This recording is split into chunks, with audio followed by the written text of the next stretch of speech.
halkan waxaan ku akhriyayaa wareegto amar ah oo ka soo baxday wafdiga golayaasha qaranka uuna maanta saxeexay gudoomiyaha wafdiga ahna gudoomiyaha golaha wakiilada.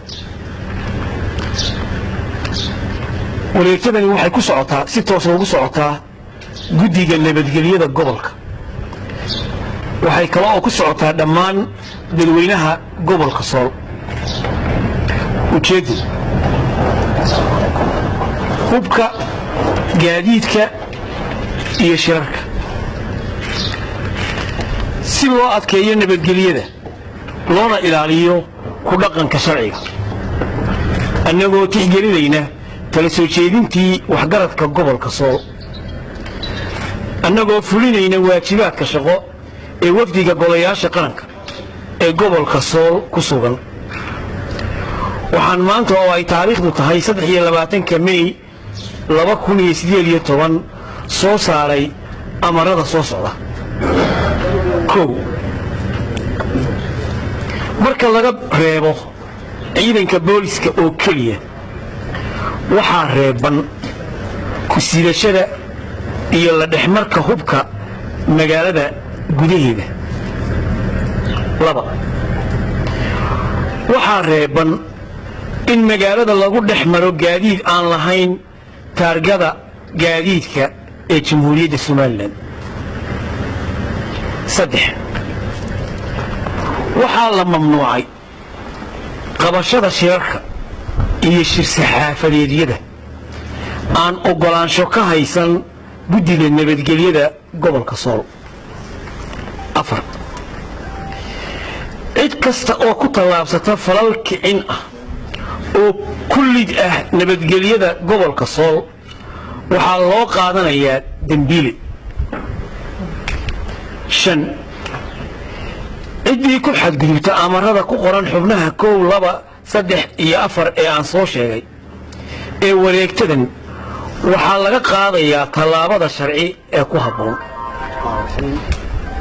6, dhammaan xubnaha guddiga nabadgelyada gobolka Sool, xubnaha hay-adaha amniga ee gobolka Sool iyo degmada Laascaanood waxaa la farayaa inay toos ugu hawl galaan fulinta amarkan. wabilaahi tawfiiq. amarada aad wixdiin akhriyay ayay soo saareen waxaana hasaba oo dadka laga doonayaa inay ku dhaqmaan qodobadaas. diyaar loogama aha kicin iyo abaabul iyo buuq iyo hub iyo wax lala dhex maro magaalada sidaa loo sheegay. haddii ilaa iminka ay dhacaysay maanta laga bilaabo qof walba ha ku talagalo inaan looga dulqaadan doonin ama aan laga yeeli doonin ama inuu iska hadlo ama inuu arrimo caynkaasoo dadka iyo nabadgelyada wax ku yeelaynayo falal caynkaas oo ku kaco wanaaggiisa u horumari lahayn baanu halkan u nimi in lagala shaqeeyo ayaa loo baahan yahay. hubka ciidamada qalabka sida mooyaane halkan waxaa ku qoray booliska ciidamada qalabka sida u baqaadan kara hub cid kale oo hub laga yeelaya in qof walba ogow qofkii lagu qabto hub isagoo sita hubkana waa laga qaadayaa wixii dambi ay u mutaystayna waa lagu qaadaya lagama yeelayo. marka qolada sharciyada faahfaahin doonta arrimahaas madani waxa weeye waa go'aamo aan laga noqonayn. dalku wuxuu ku jiraa gobolku dagaal buu ku jiraa emergency buu ku jiraa. saxaafadda waxaanu ka codsanaynaa waxa weeye caburin mayno laakiin waxyowga ay faafiyeen oo daraad odayaal guryahooda ugu tageen oo talo ay ka soo duubeen loo dulqaadan maayo. waxaanu loo baahan yahay awaamirta in la fuliyo waana awaamir inaga faa'iido inoo ah. waxaanu doonaynaa waxa weeye saxaafadduna inay nala shaqayso oo nagala shaqayso amniga. haddii magaaladu kacdo saxaafadna idin qudhili noqon maysaan guryaha aad uga soo duubtaan tallaaye waxa weeye waa dembi. waxaanu doonaynaa inaynu gobolkeenna hormarino inaynu nabadgelyadeena ka shaqayno. war-saxaafadeed baa Puntland soo saartay iyagu waxay yidhaaheen ninkii Somaliland la shaqeeya waa dili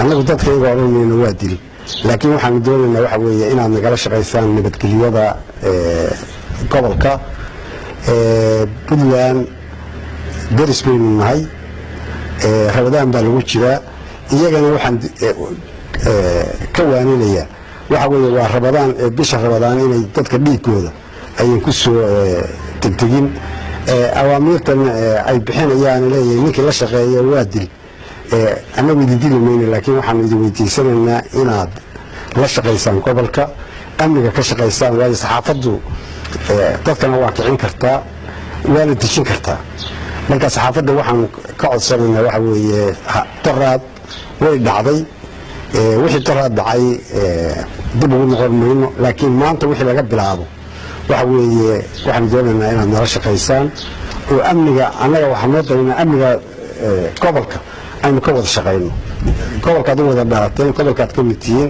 haddii dhibaata ka dhacda idinla